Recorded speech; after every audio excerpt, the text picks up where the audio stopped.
संदेश दीवाना। नया साल मोनी नया मोलिया के साथ हो नया साल मोनी नया मोलिया के साथ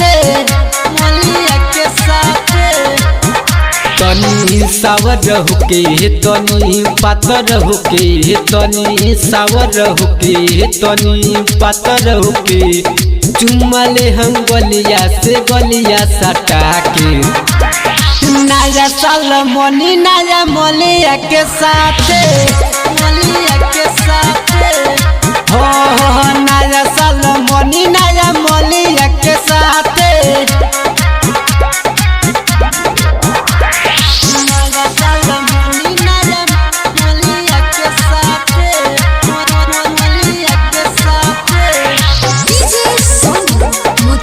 मनीषा डिजिटल रिकॉर्डिंग स्टूडियो चुपचो।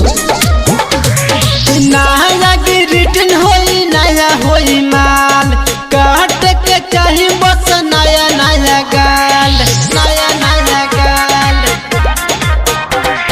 नया रिटर्न होई नया होई माल काट के चाही बस नया नया गाल पार्टी मनावल जाई पी के नु बियर नया साल बोलल जाई हैप्पी न्यू ईयर नया साल बोलल जाई हैप्पी न्यू ईयर नया साल मोलिया के साथ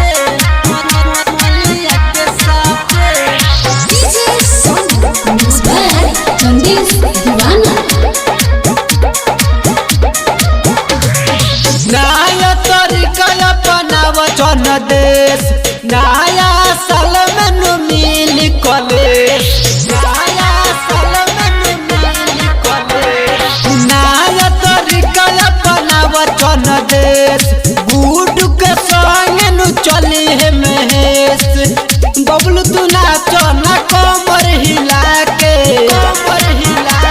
तू नया साल मोनी नया मोलिया के साथ